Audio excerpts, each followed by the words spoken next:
करावं.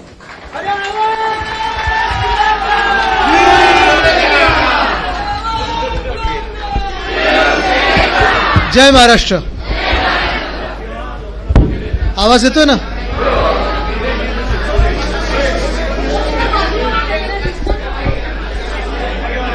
बसून घ्या सगळे. खरं मला घाईपेक्षा जास्ती मला माहिती आपण अनेक तास इथे थांबलेला आहात. जवळपास 6 पासून आपण इथे बसलेला आहात. खोळंबून ठेवायचं नाही आपल्याला. आज रविवार आहे. घरी सगळे जेवणाची वाट पण पाहत असतील. काय नाही ठीक आहे. नाही पण एवढ्या वेळ मी नाही थांबणार 10 पर्यंत. पण आज खरोखर दोन्ही कार्यक्रम म्हणजे पहिला योगेशजींसाठी होता, दुसरा माधुरीताईंसाठी आहे. योगेशजी मला घेऊन गेलेले कुठे? जुहूचंद्र गाव, नायगाव तिथे. आणि एक नवीन शाखेची स्थापना केली होती. इमारत बांधून तयार होती. अनेक दिवस तारखेंचं पुढे पाठी चाललं होतं. मग अधिवेशन सुरू झालं आणि मग मागच्या वेळी ठरवलं की नाही, जायचं म्हणजे जायचंच. किती पाऊस पडला, किती अडवणूक कोणी केली तरी आपल्याला जाऊन ते शाखेचं उद्घाटन करायचंच आहे. कारण शाखा म्हटल्यानंतर, शिवसेनेची शाखा म्हटल्यानंतर आपल्या सेवेचं ते केंद्र असतं. जसे आज आपण इथे आलेले आहात, आपले अनेक वर्ष जे शाखा प्रमुख असतात, पदाधिकारी असतात, उपशाखा प्रमुख असतात, महिला पुरुष दोन्ही, युवा सेनेचे असतील, युवती सेनेचे असतील, हे सगळे त्याच शाखेतून लोकांची कामं करतात.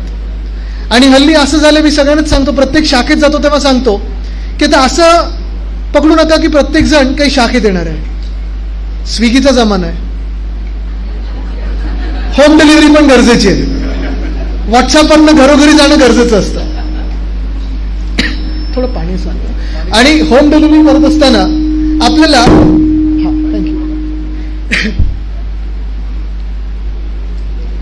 होम डिलिव्हरी करत असताना आपल्याला ही जाणीव करायची असते की आपण जे काम करतोय ते लोकांपर्यंत पोचते की नाही. अनेक काम आपण करत असतो. जसं आज आपण छत्री वाटप घेतलेलं आहे. प्रत्येक वर्षी गुणगौरव सोहळा हा करतच असतो आपण. आणि जे कधी आपल्याला मार्क मिळाले नसतात, म्हणजे 90%, 95%, त्या मुलांचा आपण हा सत्कार करत असतो.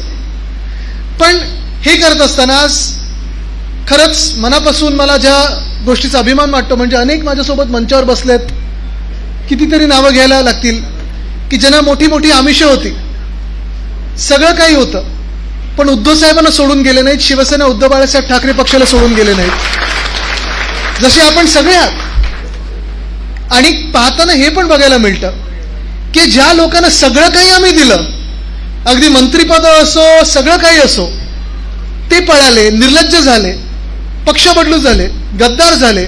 कोणी मर्सिडीज खोका, कोणी आपण आता गेले 2-3 दिवस बघतोय चड्डी बनियन गँग हल्ली नवीन महाराष्ट्रात फिरत आहे. म्हणजे मी तर पहिलंच बोललो त्या दिवशी, मला प्रेसवाल्याने विचारलं की कोणीतरी बुक्का मारला त्या ह्याला, त्याच्यावर कारवाई झाली पाहिजे की नाही झाली पाहिजे. काल मला प्रेसवाल्याने विचारलं की आदित्यजी तुम्हाला काय वाटतं, एक तो सिगरेट फुकट तो आमदार बसलाय, बाजूला पैशाची बॅग आहे, काय कारवाई झाली की नाही झाली पाहिजे. मी बोललो बाकीची कारवाई सोडा, तसे चड्डी बनियनमध्ये दिसत आहेत, अश्लीलतेची कारवाई पहिली त्यांच्यावर झाली पाहिजे. अश्लील दृश्य आपल्या समोर, ते दुसरे टॉवेल घालून ओम भट स्वाहा, ओम काय म्हणजे टाचणी किंग. पण हे सगळं होत असताना हे जे जोडपं आहे, माधुरीताई आणि इथे योगेशजी आहेत, मला माहिती आहे त्यांना नुसतं आमिषं दाखवली गेली नाहीत, आमिषं तर दाखवली गेलीच. फंड देतो, पैसे देतो, पद देतो, धमक्या पण आल्या, खोट्या केसेस पण टाकल्या गेल्या, सगळं काही झालं, पण ते वाकले नाहीत, ते झुकले नाहीत.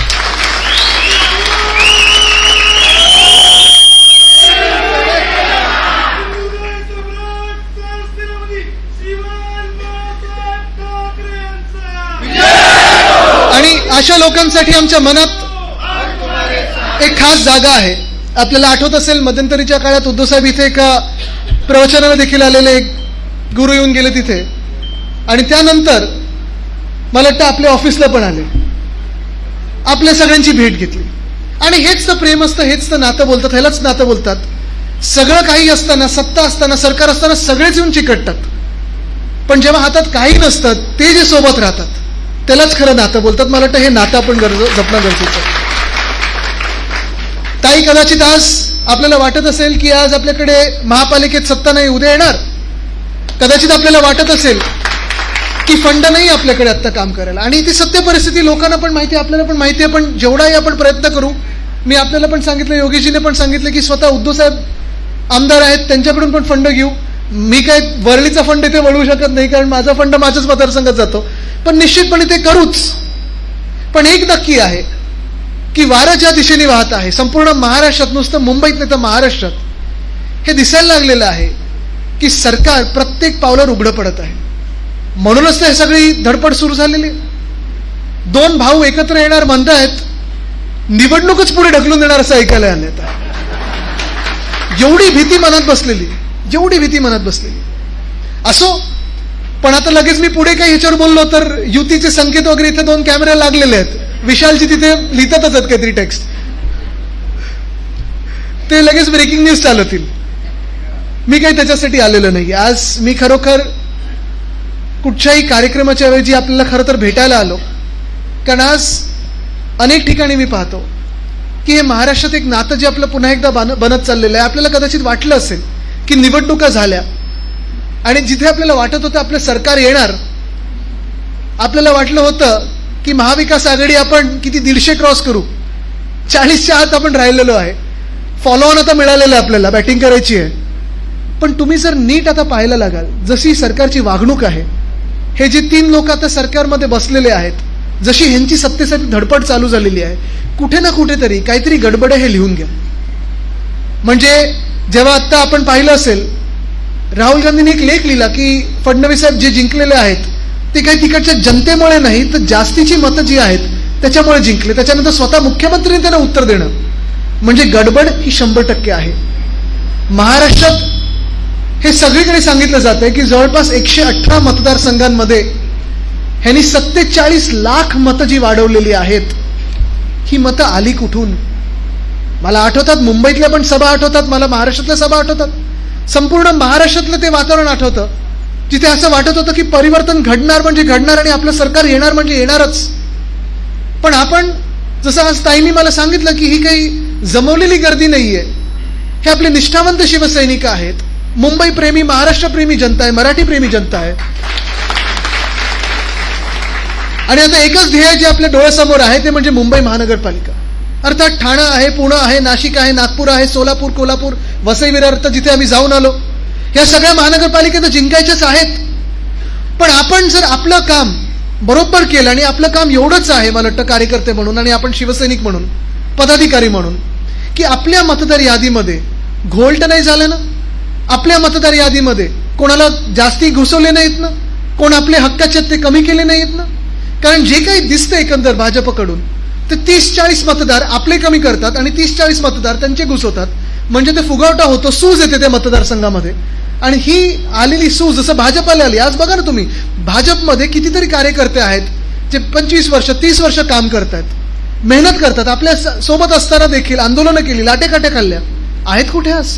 मंत्रिपद मिळाले नाही, सत्तेत पद मिळाले नाही, सत्तेत स्थान मिळाले नाही, फंड मिळतोय का नाही. मग हे भाजपचे कार्यकर्ते नेमके आहेत तरी कुठे? तशीच ही मतं जी त्यांना मिळालेली आहेत, जर आपण त्याच्यावर नजर ठेवून काम केलं, मला वाटतं तिथेच आपण निवडणूक जिंकू. कारण आज आपण पाहतो या मुंबईला गरज आहे ती परिवर्तनाची आहे.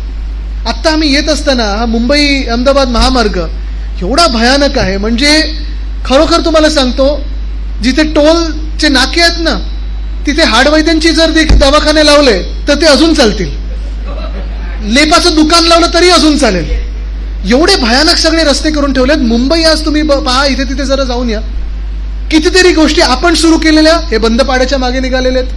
चांगले चांगले जे आपण वाटेल त्या प्रोजेक्ट्स बोलतो ते असे भयानक करून ठेवलेले आहेत. तुम्ही मुंबई नागपूर जा, मुंबई गोवा जा, मुंबई अहमदाबाद जा, मुंबई नाशिक जा, कुठचाही राष्ट्रीय महामार्ग घ्या, आपला वेस्टर्न एक्सप्रेस हायवे घ्या किंवा गल्लीतला रस्ता घ्या, तुम्हाला असं वाटेल की मुंबई कुठच्या तरी युद्ध चालू आहे अशा प्रदेशात आहे.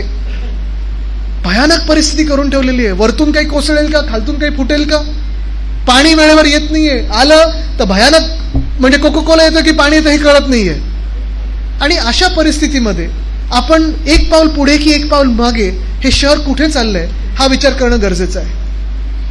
मी माझ्या प्रत्येक सभेच्या ठिकाणी आवर्जून विचारतो की इथे, जसं आज इथे विचारेन मी साधा सोपा प्रश्न, जर मुंबईचे हाल काय झालेत हे विचारायचं असेल तर सोपा प्रश्न मी तुम्हाला विचारीन, इथे किती लोक बीएसटी वापरतात? बीएसटी बस किती वापरतात? बीएसटी सगळे वापरतात ना. आता तुम्ही मला सांगा, ह्या बसमध्ये जेव्हा आपलं सरकार होतं तेव्हा किती किमतीत तुम्हाला किती दरात तिकीट मिळायचं? 5 रुपयात मिळायचं ना. 5 रुपयात किती किलोमीटर जाऊ शकत होतात? 5. 10 मध्ये 10, 15 मध्ये 15, 20 मध्ये तुम्ही 15हून जास्ती किती किलोमीटर कुठूनही कुठे जाऊ शकत होतात. बसेस सगळ्या गल्लीत होत्या. मिनी बस होती, मीडियम रेंज बस होती, लॉंग बस होती, आपण डबल डेकर बस आणली. आता तुम्ही मला सांगा, जशा बसेस आपल्याला आधी मिळायच्या, कुठच्याही गल्लीत गेलो तर बस सापडायची. दिसते बस आपल्याला तशी? नाही दिसत. दर काय झालेत आता? 12 रुपये, डबल. मग नेमकं कोणाची मदत होते? जेव्हा आपले 5 रुपयाचे भाडं होतं, 5 रुपयाचं तिकीट होतं, तेव्हा ह्या मुंबईमध्ये जवळपास 30 ते 35 लाख लोक रोज मुंबईकर प्रवास करायचे, ते आपल्या बीएसटी बसवर करायचे. आता अर्ध झालेलं आहे. मग फायदा कोणाचा झाला? मुंबईचा जो आर्थिक कडा आहे ना, मोडायचा आहे ना, या भाजपाला जो मुंबई